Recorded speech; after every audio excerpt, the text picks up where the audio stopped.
नमस्कार, माउन्टेन संवादमा स्वागत छ। म सचिता बुढाथोकी। हामी संवादमा विशेष गरी यो सरकारले प्रस्तुत गरेको बजेटको विषयमा संवाद गर्छौं र सँगसँगै अहिले हेर्ने भने पछिल्लो समय गठबन्धनको चर्चा पनि चुलिएको छ।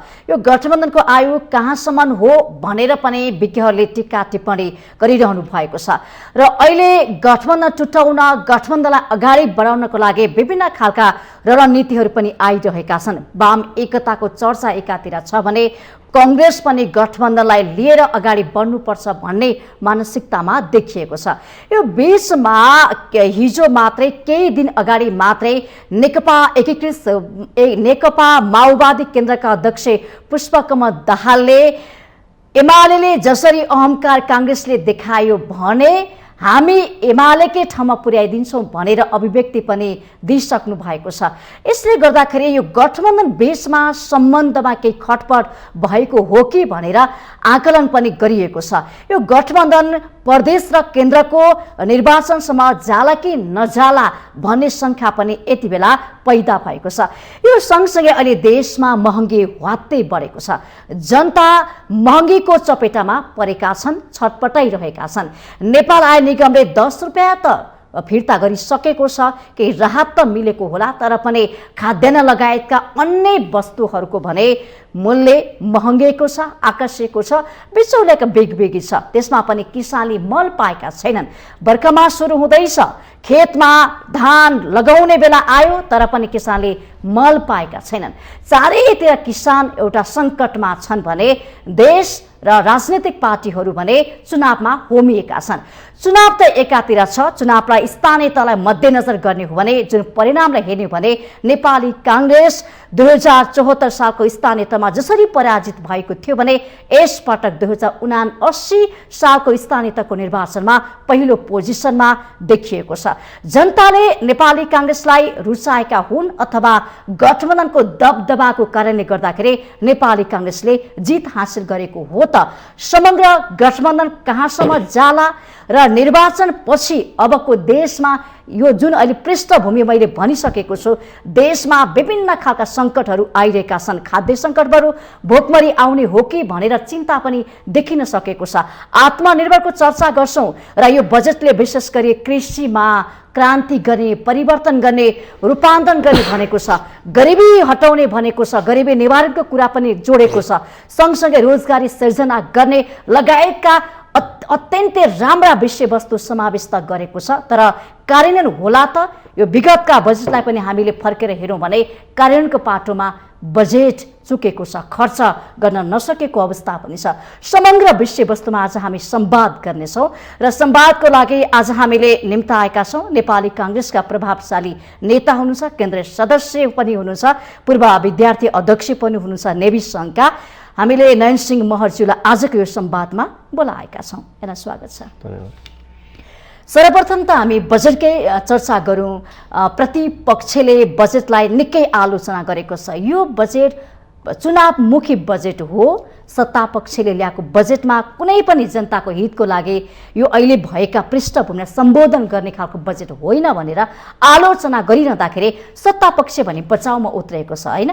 तपाईले चाहिँ के देख्नुहुन्छ? बजेटलाई कसरी लिनु भएको छ? सत्तापक्षको बचाउ भन्दा पनि सत्तापक्षको रियालिटी हो। सरकारले बजेट प्रस्तुत गरिसकेपछि स्वाभाविक रूपले धेरै बजेटहरूभन्दा अहिलेको बजेटले जनतालाई छुने अभ्यास गरेको छ।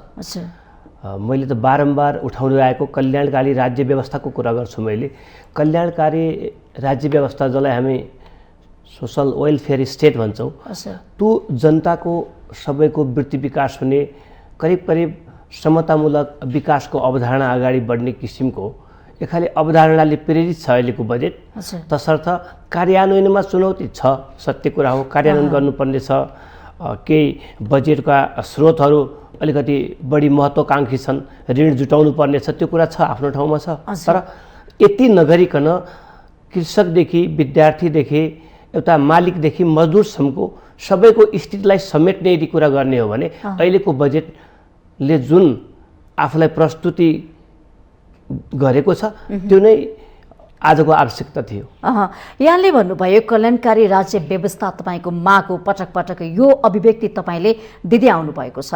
यो बजेटले यस्ता जनताको वृत्ति विकासको लागि सम्बोधन गर्ला त अहिले देशलाई तपाईँले पनि हेरिरहनु भएको छ, आर्थिक सङ्कट हेर्नुहोस् त चुलिएको छ, ब्याङ्कमा तरलता नभएर ब्याङ्कहरूले ऋण दिन सकेको छैन, टाँट पल्टेको स्थिति छ, एउटा व्यापारी पनि कोरोना पछिको स्थिति तब अर्थतन्त्र धरापमा छ, केही गर्न खाली हात बस्नु परेको अवस्था छ, किसानले खेतबारीमा भनौँ न अन्नबाली लगाउन सक्ने स्थिति छैन, मलको हाहाकार छ, खानेपानी छैन, रोजगार छैन, शिक्षा छैन, स्वास्थ्य छैन, अनि कसरी यो बजेट सबैलाई सम्बोधन गर्ने खालको आयो भनेर हामीले आशा गर्न सक्छौँ? मैले यसलाई कार्यान्वयनको कुरा त्यही किसिमले राखेको हो। कार्यान्वयन गर्न सक्यौँ भनेपछि हामी एक फड्को अगाडि जान सक्ने अवस्था छ। हाम्रो राजनीतिभित्र अलिकति समस्या छ, यहाँलाई थाहा छ, मलाई थाहा छ, समाजभित्र पनि समस्या छ। राजनीतिभित्र पद प्राप्ति गर्ने मात्रै हो कि राजनीतिको उद्देश्य प्राप्ति गर्ने हो, दुईटा फरक फरक कुरा हुन्। राजनीतिले आफ्नो उद्देश्य प्राप्ति गर्ने भनेको जनताको हितमा र लोक कल्याणकारी राज्य व्यवस्था निर्माण गर्ने नै हो। तर त्यतातिर हाम्रो राजनीति विगत धेरै वर्षदेखि जान सकेको अवस्था छैन। केही प्रयास हुन्छ, हामी जान खोज्छौँ, हामीले आवाज उठाउँछौँ, तर अल्टिमेटली लास्टमा गएर धेरै किसिमको प्रभावमा परेर हामी जनताका कुराहरू छोडेर जनताको जनजीविकाको कुरा छोडेर हामी फेरि पद प्राप्तिका कुरातिर मात्रै लागेका देखिन्छौँ। तसर्थ यसपटकको बजेट हामीले जसरी 3 खर्ब 93 अर्ब र 83 करोडको जसरी बजेट प्रस्तुत गरेका छौँ, 17 खर्बको बजेट 93 अर्ब 83 करोड 93 करोड 93 अर्ब 83 करोडको जो बजेट हामीले प्रस्तुत गरेका छौँ, त्यो बजेटले लामो समयदेखि केही किसानका समस्या हल गर्ने प्रयास गरेको छ, केही व्यापारीका समस्या हल गर्ने प्रयास गरेको छ। त्यसैमा हामीले राष्ट्र सेवक कर्मचारीहरूको केही तलबमानमा पनि वृद्धि गरेका छौँ र सामाजिक जो दायित्व निर्वाह गर्नुपर्ने राज्यको जो कर्तव्य हुन्छ, समाजका सोसल सेक्युरिटीका विषयहरू, शिक्षा, स्वास्थ्य, यहाँले हेर्नुभयो रोजगार अनि खानेपानी मात्रै भएन कि वृद्ध भत्ताका जो विषयहरू छन्, ज्येष्ठ नागरिकका जो विषय छन्, यसलाई हेर्नुहुन्छ भने के जाने, के गति प्राप्त गर्ने, के बाटो ठम्याउने अवस्थातिर गएको हो कि भन्ने देखिएको छ।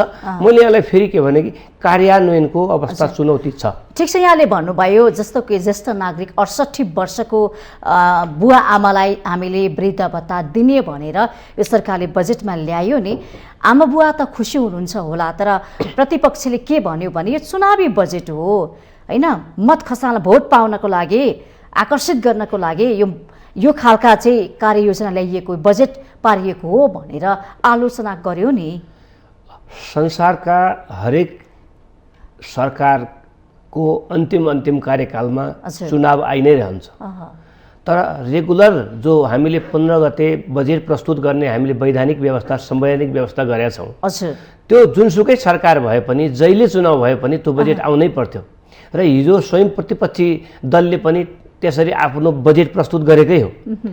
अब यो प्रतिपक्षीले पनि विरोधका लागि विरोध गर्नुभन्दा पनि देश निर्माणको साझा सवालमा सघाउनु पर्यो। समाजवाद उन्मुख राष्ट्र निर्माण गर्ने नेपालको संविधानले व्यवस्था गरेका कारणले पनि स्वयं आफूलाई कम्युनिस्ट भन्ने पार्टी, प्रतिपक्षी, विशेष गरी प्रमुख प्रतिपक्षी पार्टी छ, उसले यो बजेटलाई, यो जनताको पक्षमा जनपक्षीय बजेटलाई मलाई लाग्छ समर्थन गर्नु पर्थ्यो र यसमा आएका राम्रा कुराहरूमा आफ्नो अनरसिप लिनु पर्थ्यो।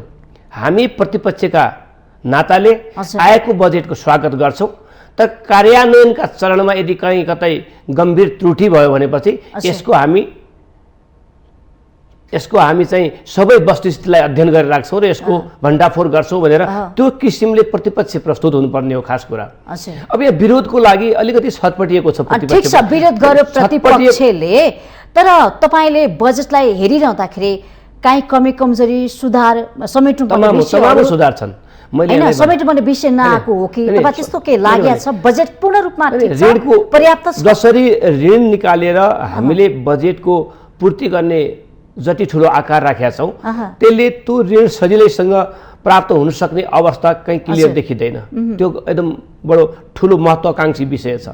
अर्कोतर्फ हामीले नेपालबाट पेट्रोलियम पदार्थको जो आयातलाई घटाउने प्रयास गरिरहेछौँ भनिरहेका छौँ र नेपालको बिजुलीलाई जसरी घर घरसम्म पुर्याउने हामीले एउटा ठुलो महत्त्वाकांक्षी योजना बनाएका छौँ। त्यसलाई एकातिर हामी पेट्रोलियम पदार्थलाई विस्थापित गर्ने कुरा गर्दैछौँ, अर्कोतर्फ विद्युतको खपतको कुरा गर्दैछौँ। अनि विद्युतीय जो सवारी चालक हुन् त्यो साधन हुन्, जो सवारीका साधनमा हामी ट्याक्स एकदम ठुलो परिणाममा ट्याक्स लगाउँदैछौँ। त्यसले सरकारको बजेट ल्याएको बजेटमा कन्ट्राडिक्ट देखियो, विरोधाभास देखियो।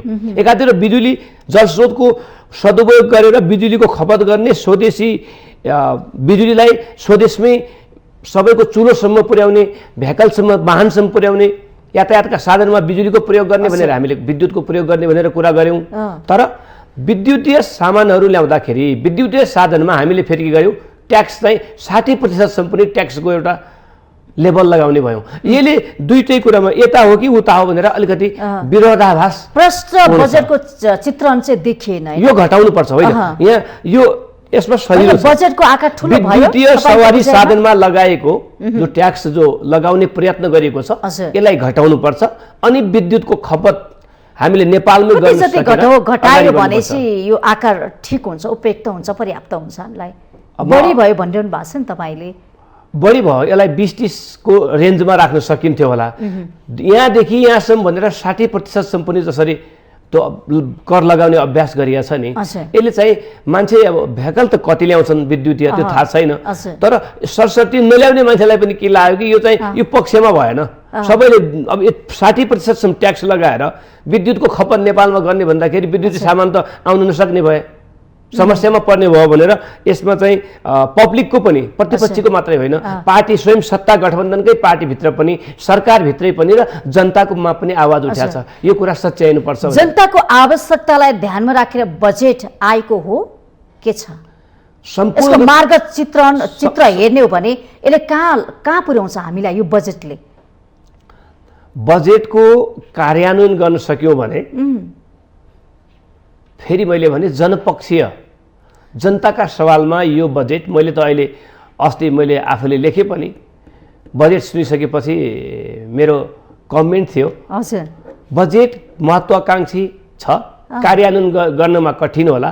बजेट कार्यान्वयन गर्न सक्यो भने नेपाललाई लोक कल्याणकारी राज्य व्यवस्था स्थापनाको प्रस्थान बिन्दुका रूपमा यो बजेट मान्न सकिन्छ भनेर मैले आफ्नो चाहिँ त्यसमा प्रतिक्रिया दिएको थिएँ। मलाई आज पनि त्यही भनिरहेको छु। म बजेटको सम्पूर्ण कार्यान्वयन हामीले गर्न सक्यौँ भने लोक कल्याणकारी राज्य व्यवस्था निर्माणको प्रस्थान बिन्दु यहाँबाट भएको मान्न सकिने एउटा त्यस्तै खालको बजेट छ।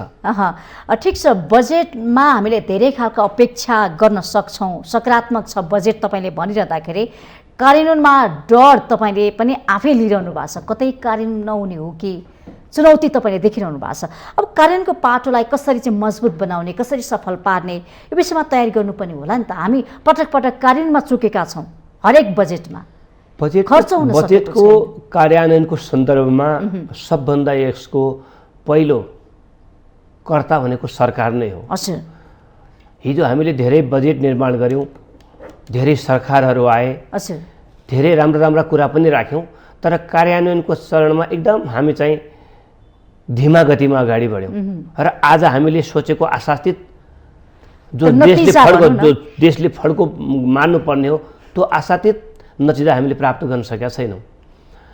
र सँगसँगै स्थायी सरकार र सरकार, एउटा नेपाल सरकार, अर्को स्थायी सरकार, कर्मचारी तन्त्र, राजनीतिक दलहरूबाट निर्माण भएको सरकार र जसलाई हामीले स्थायी सरकार भन्छौँ कर्मचारी तन्त्र, त्यो स्थायी सरकार, त्यो दुईटाले देशका प्रतिको जिम्मेवारी यदि गहन रूपले आत्मसात गर्ने हो भने हामीकोमा समस्या छ। राजनीतिक नेता कार्यकर्ताहरू विकासका कुरा भोट माग्ने बेला र भोटका लागि विकासका कुरा सुनाउने गर्छन्। अच्छा, एजेन्डा भन्छ भन्नु न। म यो कुरामा अलिकति फरक राय राख्छु। विकासका एजेन्डा भनेका निरन्तर नेभर इन्डिङ एजेन्डा हुन्, किनकि पब्लिकको वृत्ति विकास, जनजीविकाको सवाल, देशको समृद्धिको सवाल भनेका राजनीतिको उद्देश्य हो। त्यो राजनीतिको उद्देश्यभित्र पर्नुपर्छ। तर हामी कहाँ हामी घोषणापत्र बनाउँछौँ र हामीले त कहाँ पुल बनाउँछौँ, तपाईँकोमा मोटर ल्याउँछौँ, तपाईँकोमा धारो जडान गर्छौँ, तर कति बेला चुनावको बेला चुनावको बिचमा त्यो हाम्रो राजनीति। चुनाव जित्नका लागि हामीले भन्ने सबै हो, हामीले गर्ने प्रतिबद्धता एउटा। अर्कोतिर स्थायी सरकार जो छ, कर्मचारी तन्त्र, उसले देशका लागि होइन कि मैले तलबका लागि काम गरिरहेको छु भनेर सोचिरहेछ। उसले म तलब त मेरो देशबाट मेरो देश जति समृद्ध भयो, जति मेरो देश आर्थिक रूपमा सबल भयो, जति विकसित भयो, त्यति रूपमै मेरो पनि ओज बढ्छ, मेरो नागरिकताको भ्यालु बढ्छ, मेरो पासपोर्टको भ्यालु बढ्छ र स्वाभाविक रूपले मेरो तलब अहिलेको 32,000बाट 1 लाख पनि पुग्न सक्छ। तर मेरो देश त बलियो हुनु पर्यो नि पहिले भन्ने कुरा नसोचिकन म तलबका लागि काम गरिरहेको छु भनेर अलि चोरी निकासीका कुराहरूमा अलिकति व्यक्ति केन्द्रित जो स्थितिमा ब्युरोक्रेसी गएको छ। राजनीतिक दलले चुनावी जित्नका लागि जहाँ विकास र जनताका कुरा गर्छन्, योलाई हटाइदिने हो भने, यी दुईटै राज्यका प्रति जनताका प्रति इमानदार हुने हो भने बजेट कार्यान्वयनको सुरुवात पनि त्यहीबाट हुन्छ र बजेट कार्यान्वयन हुन्छ पनि। र हामीले अहिलेको बजेटले सोचेको लक्ष्य प्राप्त गर्न सक्छ। अब अर्थमन्त्रीजीले बजेट ल्याउनु भएको छ, मैले यहाँलाई भने कल्याणकारी राज्य व्यवस्थाको प्रस्थान बिन्दु हो पनि भने, तर उहाँले नै देखाउँदाखेरि ठुलो पुलिन्दा देखाउने, तर गर्दाखेरि त्यसको विरुद्धका हरकत गरेर आफ्नो पार्टीलाई मात्रै, आफ्ना कार्यकर्तालाई मात्रै स्थान दिने, भोलि त्यसमा पनि अलिकति गलत नजरियाले हेर्नुभयो भने त बजेट त कार्यान्वयन हुँदैन हो। त्यो स्थिति नआउने पोलिटिकल कमिटमेन्ट हुनुपर्छ, प्रतिबद्धता हुनुपर्छ, कार्यान्वयनका लागि लाग्नुपर्छ। घोषणा लेखेर मात्रै भएन र ब्युरोक्रेसी अर्को एकदम मलाई आफूलाई पनि। अब यो सरकारले कार्यान्वयन गर्न सक्ला त? तपाईँकै सरकार छ, तपाईँका पार्टीका सभापति प्रधानमन्त्री हुनुहुन्छ, यो त अरूलाई प्रश्न गर्ने कुरा भएन। तपाईँहरूले सोच्नु पर्यो गम्भीर रूपमा। मेरो प्रश्न होइन, राजनीतिभित्रका मैले छिद्रको कुरा गरेको। राजनीतिभित्रका म एउटा राजनीतिकर्मी हुँदाहुँदै पनि राजनीतिभित्र जसरी विकृतिहरू चुलिएका छन्, यसलाई नहटाइकन न बजेट कार्यान्वयन हुन्छ, न जनताको समृद्धि हुन्छ।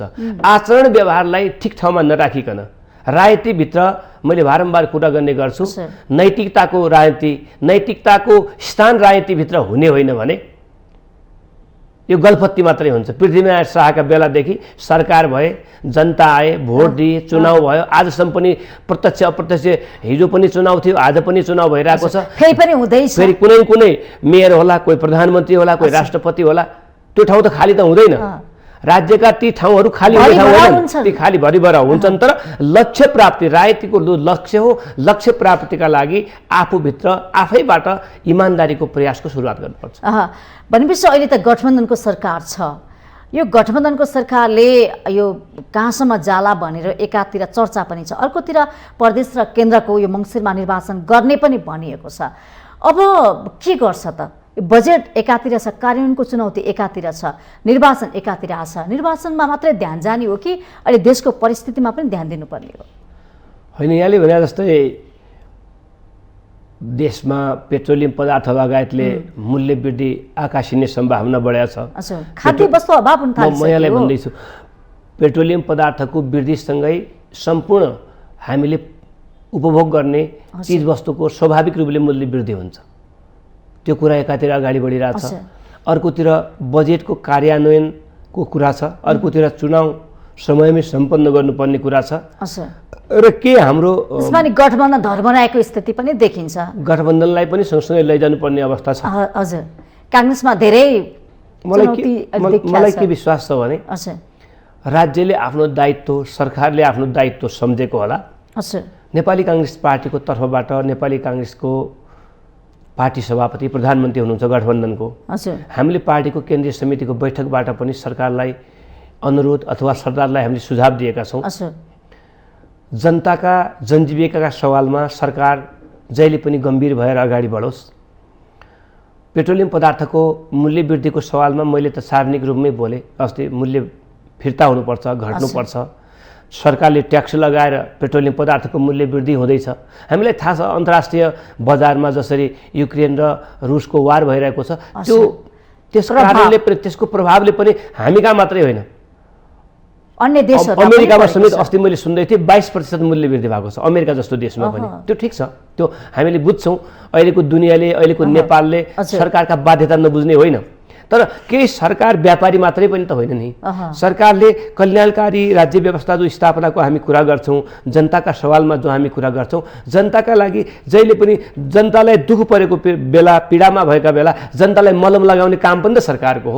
त्यसकारण जति आयो त्यति तर पनि गठबन्धनको सरकार छ। गठबन्धनको सरकारले के भनेको थियो भने संविधानको रक्षा सँगसँगै जनताको लागि हित हुने काम गर्छौँ भनेको थियो। तर गठबन्धनको सरकारले के उपहार दियो भने महँगी उपहार दियो।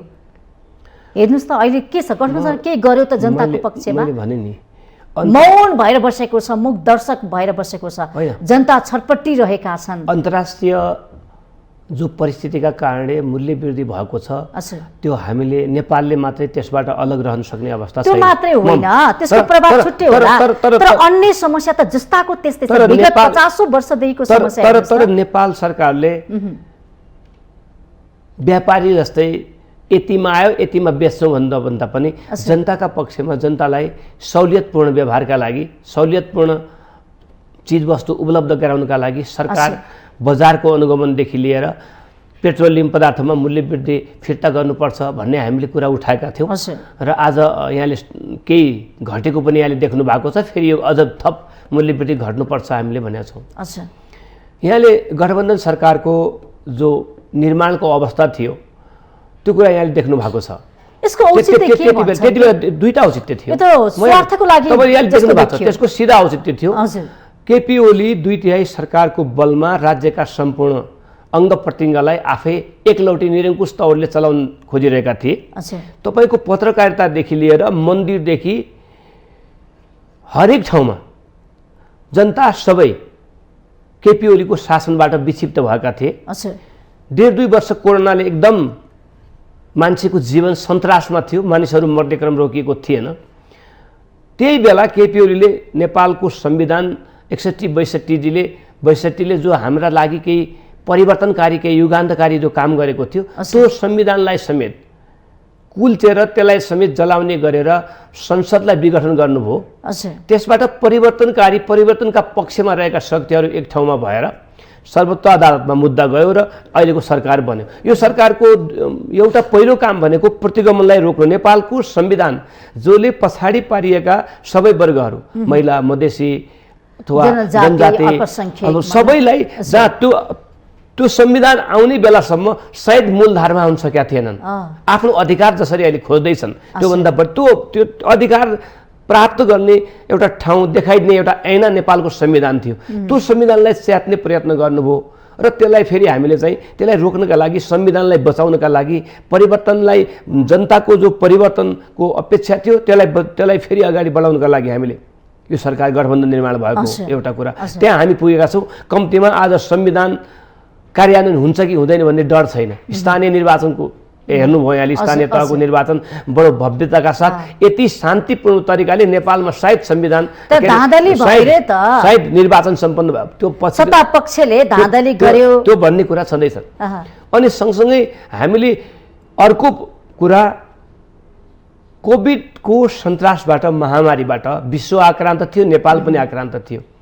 नेपालका छिमेकी 2टा मुलुक भारत र चीन भ्याक्सिन उत्पादन गर्ने मध्येका ठुल्ठुला मुलुक थिए।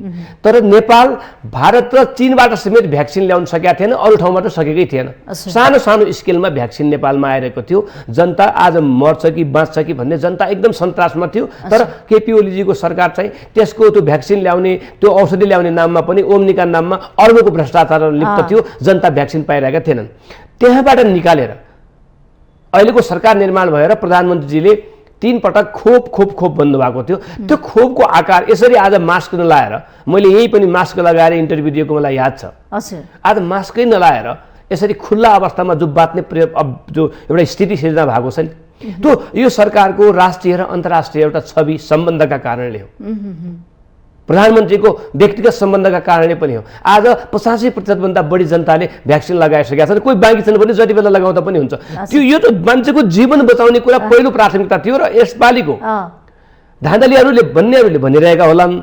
यहाँलाई मैले के कुरा सुनाएँ कि म देशको करिब 38 जिल्लामा त आफै म चाहिँ चुनावी कार्यक्रममा आफ्ना कुरा राख्न पनि गए। सबै ठाउँमा जनताको ठुलो रेस्पोन्स आएको विषय भनेको एउटा कुरा थियो कि ठोस रूपमा हामीले भन्दैथ्यौँ भ्याक्सिन त हामीले ल्यायौँ, जनता छटपटाइरहेका थिए, क्वारेन्टाइनको अवस्था ठिक थिएन, एउटा अक्सिजन सिलिन्डर आफ्नो नजिकको अस्पतालमा छ भने पनि हामी आफूलाई बाँचेको महसुस गर्थ्यौँ। त्यस्तो छटपटाहटबाट त नेपाललाई निकालेर आजको अवस्थामा त ज्यान जोगिने, अब त कोभिडबाट मर्छु भन्ने अवस्था त छैन नि त। त्यो त नेपाली काङ्ग्रेसको गठबन्धन सरकारले गरेको हो भनेर हामीले स्पष्टसँग जनतालाई बुझाउन सक्यौँ। जनतालाई मन पर्यो त्यो एजेन्डा एउटा। दोस्रो, केपी ओलीजीले संविधान च्यात्ने काम गर्नुभयो, संविधान जलाउने काम गर्नुभयो। 3.5 वर्षसम्म अत्यन्तै निरङ्कुश बडो महाशक्तिशाली भएर कसैका जनताका कुरा सुन्नै भएन। भ्रष्टाचारमा देश लिप्त भयो, काण्डहरूको ठुलो चाङ बोकेर सरकार अगाडि बढिरहेको थियो। त्यो केपी ओलीको सरकारलाई जनताले आफ्नो दिमागमा राखिरहेथे। कति बेला निर्वाचन हुन्छ र नेपाल कम्युनिस्ट पार्टी एमालेका नेता केपी ओली नेतृत्वको पार्टीलाई झापड दिन सक्छौँ भन्ने जनता कुरेर बसेका थिए। हिजो उनीलाई भोट दिने जनता पनि अहिले उनको खिलाफमा छन्। हिजो नेकपा एमाले नेपाल कम्युनिस्ट पार्टीलाई समग्रतामा माया गएर भोट दिने जनता पनि आज त्यो रिभेन्ज बदला दिने बसेका थिए। मैले यहाँले कुरा सोचिसकेँ। तसर्थ यहाँले भनेको धाँधली सरकारले गरेको होइन, जनताका बारेमा हिजो एउटा प्रतिबद्धता गर्यो, त्यो पुरा नगरेर धाँधली स्वयं केपी ओलीको 3.5 वर्षको कार्यकालले गरेको थियो। त्यसको बदलामा जनताले सबक सिकाएका हुन्, त्यति हो। धाँधली केही होइन, फेर यो सरकारले दिएको भ्याक्सिन लगायतको एउटा उपहार भनौँ न, एउटा घटना भनौँ यसलाई चाहिँ। भ्याक्सिनले जनताको जो ज्यान बचाउन सफल भयो एउटा कुरा त्यो। अर्को कुरा, स्वयं नेपाल कम्युनिस्ट पार्टीको सरकारका तत्कालीन प्रधानमन्त्रीले जनताका पक्षमा काम गर्न नसकेको स्थिति थियो। त्यसबाट जनतालाई थाहा थियो। जनताले यहाँले देख्नु भएको छ नि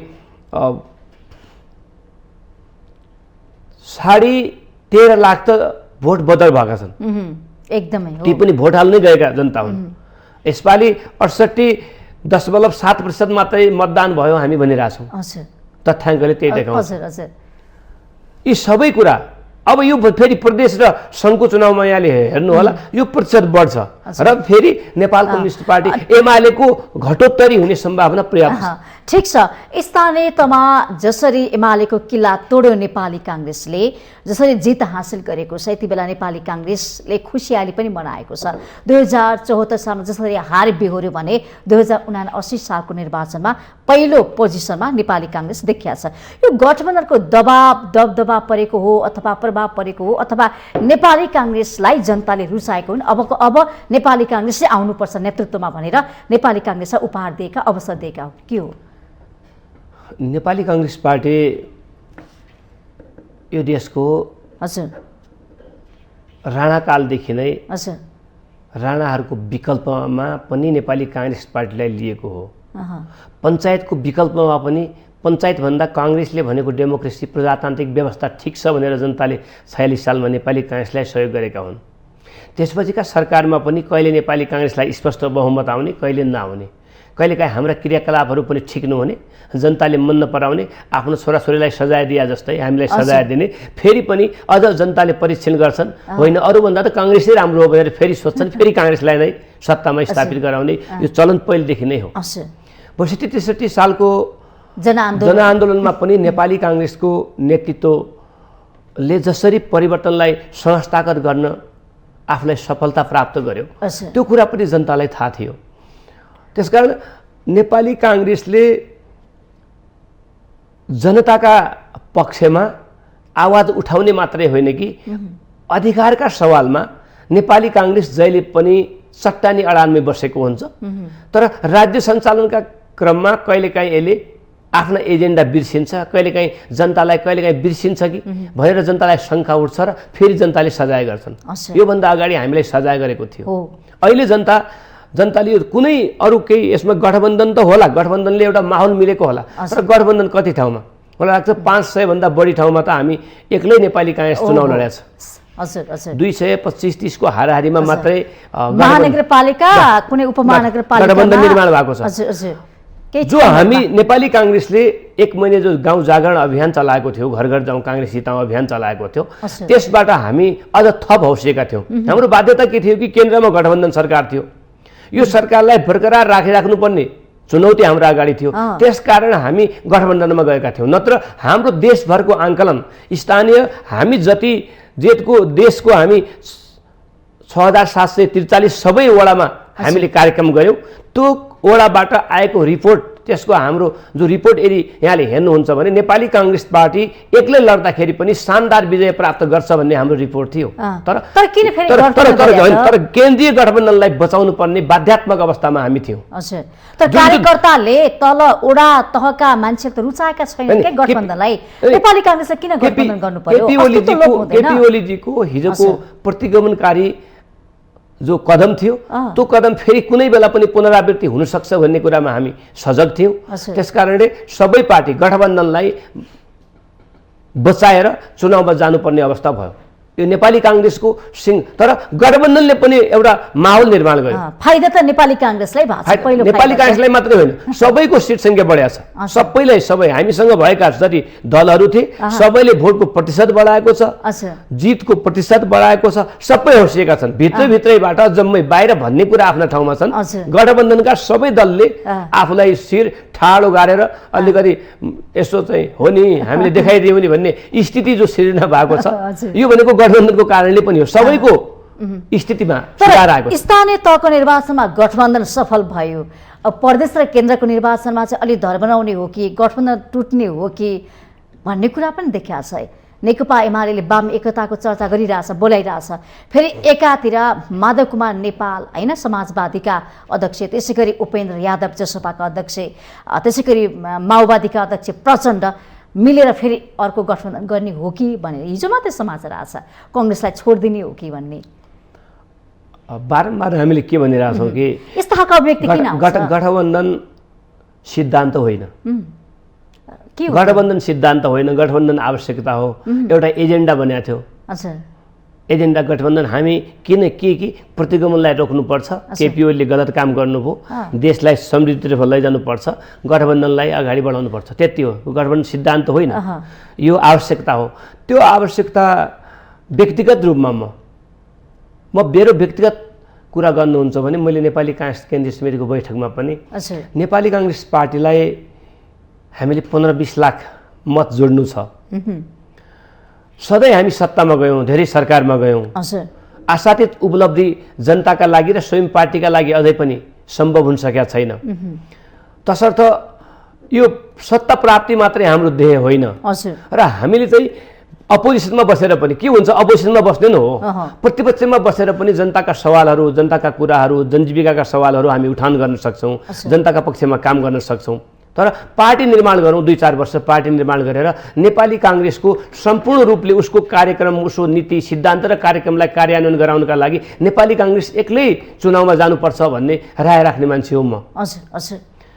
होइन अब तत्काल यो जम्मै खतरा छ, प्रतिगमनको खतरा छ भन्ने कुरा पनि हाम्रा बिचमा छँदैछ। यो खतरादेखि एक्लै तपाईहरु त्यो खतरालाई तोड्न सक्नुहुन्न, त्यसै कुरा गर्दैछु म। यदि त्यो हो भने गठबन्धन आवश्यकताका आधारमा हुनुपर्छ, स्थानीयबाट जिएट आयो। तर गठबन्धनको आवश्यकता के देख्यो भने सत्ता र शक्तिको लागि, सत्तामा पुग्नको लागि देख्यो, देश र जनताको लागि त होइन रहेछ। होइन, अहिले केन्द्रीय गठबन्धन भनेकै जनताको पक्षमा हो। जनताले परिवर्तन गरेर ल्याएको नेपाल 50 लाख नेपाली गरिबीको चपेटामा जानुपर्ने यस्तै भोकमरी सिर्जना हुँदैछ। 50 लाख नेपाली जनताले प्रत्येक दिन आन्दोलन गरेर परिवर्तनका पक्षमा ल्याएको संविधान च्यातिँदै थियो, जलाइँदै थियो, त्यो बचायो। त्यो बचेको छ गठबन्धनको कारणले। मैले अगाडि तपाईँले ठिक छ, यसमा हामी सहमति गरौँला, जनताले पनि बुझेका होलान्। त्यो बेलामा जनता पनि आजित थिए, के भएको होला यो जुन भाँड भैलो हेरे नि त्यो 6-7 महिनाको गतिविधिलाई। तपाईँले संविधान रक्षाको लागि संविधान बचायो भनिरहँदाखेरि जनताले यो कुरा पनि चित्त बुझाए, मन पराए।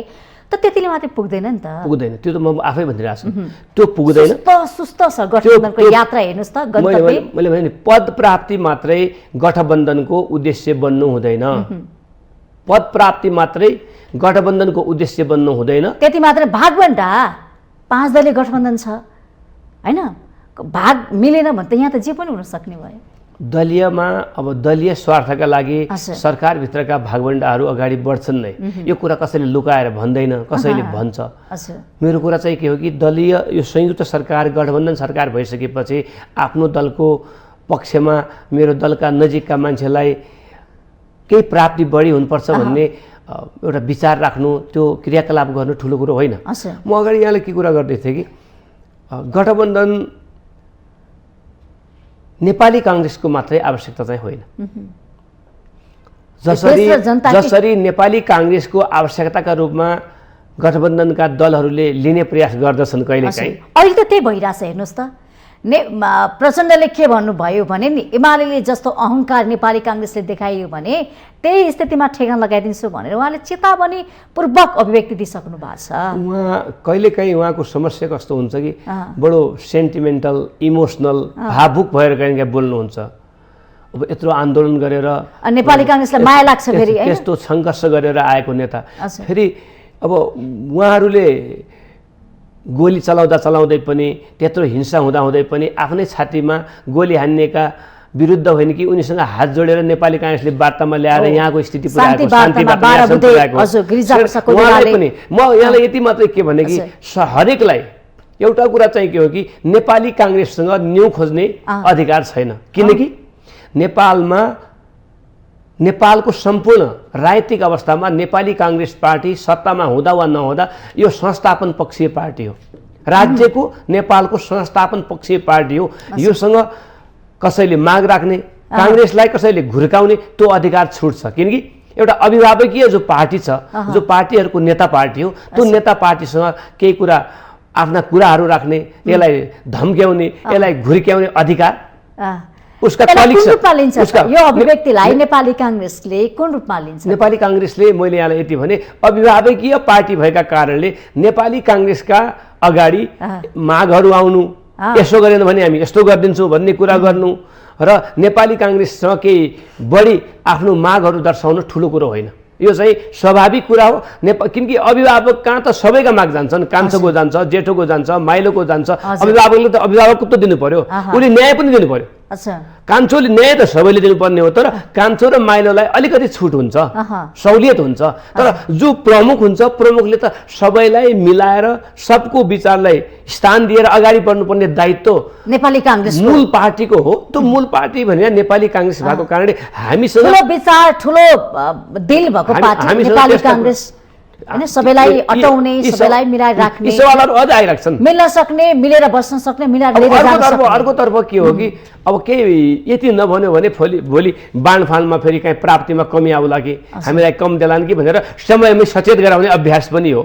भोलिको सत्ता निर्माणको सवालमा गठबन्धन बचाउने अभियानमा चाहिँ नेपाली काङ्ग्रेस देखियो हैन? भोलिको होइन, नेपाली काङ्ग्रेस मात्रै होइन, सबै दलहरू छन्। म त आज बचाउने त यता लुच्छाचुडी होला जस्तो पनि देखिया छ। के अप्ठ्यारो हो? सबैले लड्ने, सक्नेले लड्ने, मिल्नेले मिलाउने, नमिल्ने अलग अलग जाने, लड्ने, डेमोक्रेसीमा लड्ने अधिकार सबैलाई छँदैछ, लड्ने। काङ्ग्रेस पनि एक्लै लड्छ, काङ्ग्रेस पनि एक्लै लड्छ, हिजो लडेको काङ्ग्रेस पनि एक्लै लड्छ। कहिले सधैँ हामीले त कहाँ गठबन्धन गरेर सत्तामा गएको छौँ र अहिले पो स्थानीय चुनावमा अलिकति त्यही पनि 200 को राउन्डमा मात्रै लडेका हौँ। जहिले पनि हामी एकलौटी एकमना सरकार त हामीले एक्लै लडेर बनाएको छौँ नि, हामीलाई त्यस्तो समस्या छैन। तर खालि अभिभावकीय पार्टी भएका कारणले गठबन्धनको एउटा स्पिरिट थियो, त्यो स्पिरिटलाई हाम्रो कारणले तोडिनुहुन्न, हामीले त्यसबाट त्यो आरोप हामीले खेप्नुहुन्न भन्ने कुराका प्रति नेपाली काङ्ग्रेस सचेत छ। गठबन्धनको हामी खिलाफमा छैनौँ, तर गठबन्धन नबन्दाखेरि पुर्लै गर्लम गुर्लुमै गयो, संसारै ढलिन्छ भन्ने कुरा भइसक्यो। ठिक छ, भूकम्पै पनि नजाला है, जाँदैन। ठिक छ, तपाईँले यसरी निर्धक्क तरिकाले, ढुक्क तरिकाले गठबन्धन ढले पनि बचे पनि हामीलाई केही आपत्ति छैन, हामी एकदम आत्मविश्वासको साथ तपाईँले भनिरहँदाखेरि जस्तै तपाईँहरूले देश गठबन्धन गर्नुभएको छ नि, अब यो जनताको सवालको पक्षमा, जनमुखी कार्यक्रमहरूको पक्षमा पनि गठबन्धन गरिनु पर्यो कि साझा रणनीति पनि हुनु पर्यो। तपाईँ नेपाली काङ्ग्रेस होस्, माओवादी होस्, समाजवादी होस् होइन, जसपा होस्, नेकपा एमाले होस्, सबै प्रतिपक्षी दल सबै मिलेर देश र जनताको लागि राष्ट्रिय सहमति गर्न सकिन्न? खोइ देश र जनताको मुद्दाहरूमा खोइ त सहमति भएको? तपाईँहरूको गरी खाने भाँडो मागी खाने भाँडो जस्तो देखिया छ कि कहिले के विषय उठाउनुहुन्छ हाइटमा आउनुहुन्छ त्यो विषय फेरि लोप हुन्छ फेरि अर्को त्यो भइरहेछ कि यहाँको बजाएर खानेकुरा भयो के पार्टीहरूले यहाँको कुरासँग मेरो सहमति छ एउटा कुरामा। हजुर गठबन्धन सत्ता र पद प्राप्तिको लागि मात्रै बन्नु हुँदैन। सत्ता र पद प्राप्ति भइसकेपछि राजनीतिको उद्देश्य प्राप्तिका लागि हुनु पर्यो, त्यसका लागि काम गर्नु पर्यो। राजनीतिको उद्देश्य भनेको बारम्बार हामीले भनेको जनपक्षीय काम, जनपक्षीय मुद्दा, जनजीविकाका सवाल र समृद्धि नै हो र इमान्दारिता नै हो। भ्रष्टाचारी प्रथाको अन्त नै हो। भ्रष्टाचार त प्रथाका रूपमा अगाडि बढ्न थालिसक्यो। राजनीति गर्ने थलो पार्टी हेर्नुहोस् त अस्तव्यस्त छ। हरेक ठाउँमा भ्रष्टाचारले स्थान पाउन थाल्यो। यो प्रथा बन्नु भएन, यो अन्त हुनु पर्यो। यसका लागि डिटर्मिनेसन अलिकति बढी हुनु पर्यो। त्यो राजनीतिक नेतृत्व जो अहिले गठबन्धनभित्रको सरकार र यसको नेतृत्व छन्, हरेक दलका नेताहरूले भ्रष्टाचारलाई अन्त गर्छौँ भन्ने कमिटमेन्ट गरेर लेखेर मात्रै भएन कि त्यो आफूभित्रैबाट त्यसको सुरुवात गर्नु पर्यो। ठिक छ, म अब फेरि जनताकै सवालमा जान्छु, किनभने हामीले व्यवस्था पटक पटक पाइरहेका छौँ होइन। व्यवस्थाकै अनुसार सङ्घीयता अनुसार हामी अगाडि बढिरहेका छौँ, लोकतन्त्रको अभ्यासमा छौँ, तर पनि जनताको जनजीविका उस्तै छ आज पनि। अब आत्मनिर्भर कसरी बन्ने, पहिलो कुरा म यसमा जोड दिन्छु।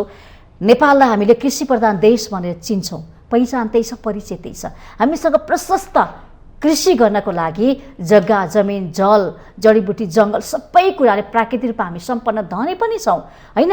हामीलाई सबै कुरा पनि छ, तर पनि हामी काम गर्दैनौँ। अहिले हेर्ने भने दाल चामल तरकारी सबै किनेर खानु परेको छ। हाम्रा पुर्खाहरूले बेच्नुहुन्थ्यो, भारतीय नागरिकलाई अन्य नागरिकलाई काम दिनुहुन्थ्यो, त्यो परिस्थिति थियो हिजो। तर आज हामी खल्तीमा पैसा छ तर किनेर खानु पनि स्थिति छ। हामी किन त्यो कृषिमा आत्मनिर्भर बन्न सकेनौँ?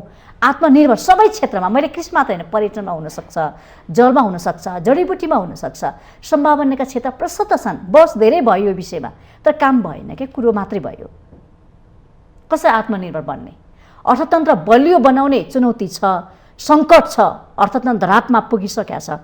तर यो अर्थतन्त्रलाई बलियो पार्नको लागि त हामीसँग थुप्रै सूत्रहरू, सम्पदाहरू, ती क्षेत्रहरू पनि छन्।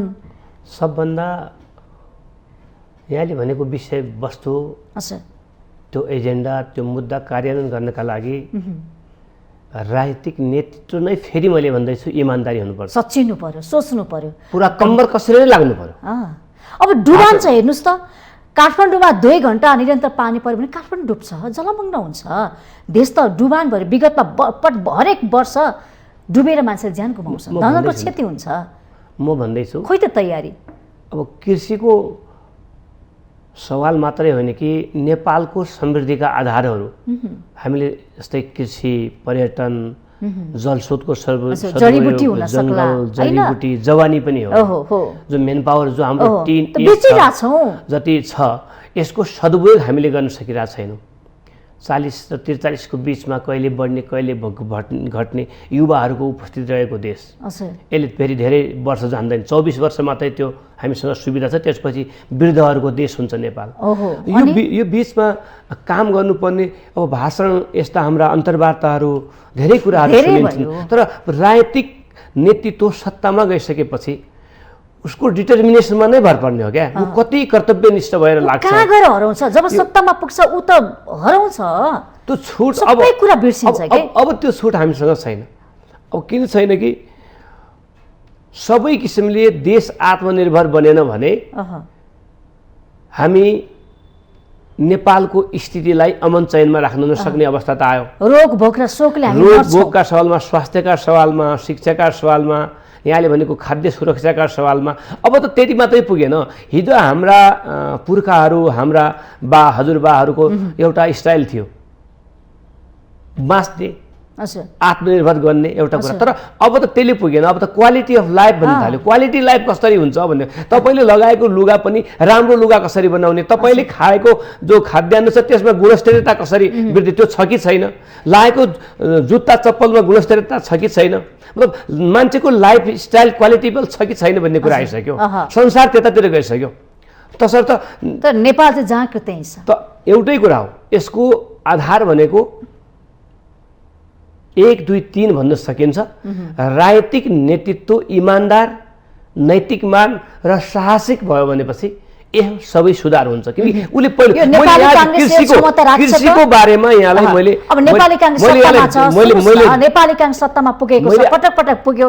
नेपाली कांग्रेसले अब जनताका यी आवश्यकता चाहनालाई परिपूर्ति गर्न सक्छ, समृद्धितर्फ लान सक्छ। यो बाटोमा नजाने पार्टी चाइनाको कोमिन्ताङ पार्टी जस्तै हुन्छ, जो समय सापेक्ष हिँड्न सक्दैन, जसले जनताको बहुदलको राजनीति गर्ने, प्रजातन्त्रको राजनीति गर्ने अनि जनताको सुख सुविधाका लागि ध्यान नदिने पार्टीको अस्तित्व लोप हुन सक्छ। तर त्योभन्दा अगाडि मैले तपाईँले यहाँको कृषिको कुरा गर्दै हुनुहुन्थ्यो।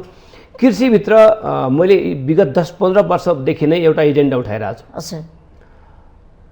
एकातिर देशमा श्रमको सम्मान छैन, श्रम गर्ने मान्छेलाई अपेलित तरिकाले हेर्ने जो वातावरण समाजको छ। यहाँबाट मलेसिया गएर 14,000 मा काम गर्न सक्छ, तर झापामा 18,000 मा आफ्नै घर नजिक काम गर्न सक्दैन। किनकि उता त फलानु काम गरिरहेछ भनेर मान्छेलाई हेप्ने अवस्था छ। घाँस काट्यो म किसान हो भने पनि निर्धकौले समाजमा भन्न लाज हुन्छ रे। अनि कृषिको कुरा, यो श्रमको कुरा रह्यो। कृषिको बारेमा मैले के भने कि 2टा सिजनमा, हिउँदे र बर्खी सिजनमा जति बेला हामी खेतीपाती लगाउँछौँ त्यति बेला राष्ट्रले 1 हप्तादेखि अथवा 15 दिनको पुरा बिदा लिनुपर्छ। अत्यावश्यक सेवा बाहेक सबैले आफ्नो खेतमा जाने, नभएको जसको खेतबारी छैन त्यसले कम्युनिटी फार्मिङमा जाने, सामूहिक खेतीमा जाने र त्यसले कम्तीमा 1 हप्ता परिश्रम गरेर आफ्नो खेतबारीमा जान सक्यो भनेपछि धेरैको त खेतबारी छ, उसको पुरानो घर देखिन्छ, त्यहाँको विकास पनि त हुन्छ नि। तपाईको घर छुटेको धेरै भइसक्यो, त्यो घरमा 10 वर्षपछि जानु, त्यसको बाटोको कुरा हुन्छ, स्कुलको कुरा होला। कृषि कामका प्रति आकर्षित मात्रै भएन कि देशको उत्पादन पनि बढ्छ, खर्बुको आयातलाई विस्थापित गर्ने अर्को काम पनि बन्छ। त्यसका लागि पनि राजनीतिक दलहरू नै पहिले यो बजेटले आयातलाई नियन्त्रण पनि गर्ने भनेको छ। मुख्य उद्देश्य त्यो पनि त हो नि त हो। निर्यातमा भनौँ न, आत्मा उत्पादन वृद्धि गर्ने, आयातलाई घटाउने भने हो नि त यो बजेटले भनेको छ। बजेट कार्यान्वयनमा समस्या छ। बजेट कार्यान्वयनको लागि राजनीतिक दलहरू समय सकिसकेको। अब यो हामीले यो यस्ता विषयमा धेरैचोटि बहस पनि गरिसकेका छौँ यही टेबलमा बसेर।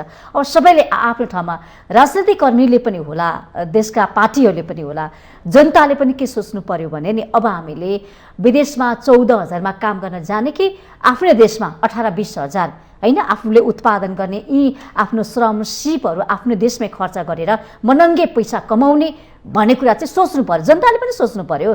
खाली अवसर चाहिँ विदेशमा त देखेर भएन नि त, अवसर आफ्नै घरमा, आफ्नै समुदायमा, आफ्नै टोलमा काम गर्नु पर्यो। अपेक्षा पनि कम गर्नु पर्यो। सबैलाई अरबपति हुने जो अपेक्षा छ, जो लहर छ, जो होड चलेको छ नि, यसलाई ठिक ठाउँमा राख्नु पर्यो। अपेक्षालाई घटाएर नै अगाडि बढ्नु पर्यो।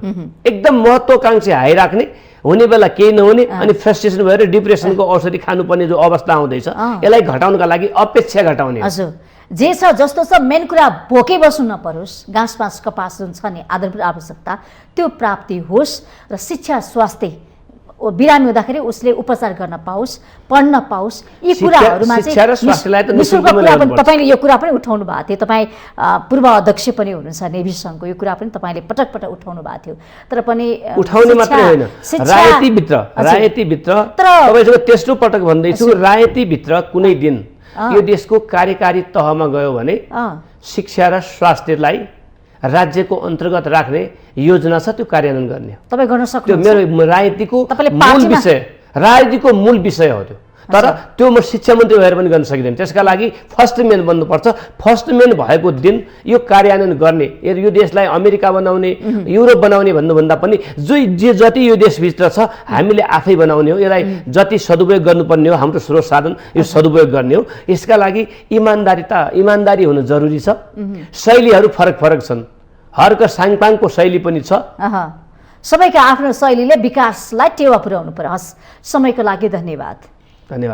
हजुर, आज हामीले कार्यक्रम माउन्टेन संवादमा नेपाली कांग्रेसका प्रभावशाली नेता नयनसिंह महर्ज्यूलाई बोलाएका थियौं। कार्यक्रमबाट म पनि ओजेल पर्छु। माउन्टेन टेलिभिजन एचडी हेर्दै रहनुहोला। नमस्ते।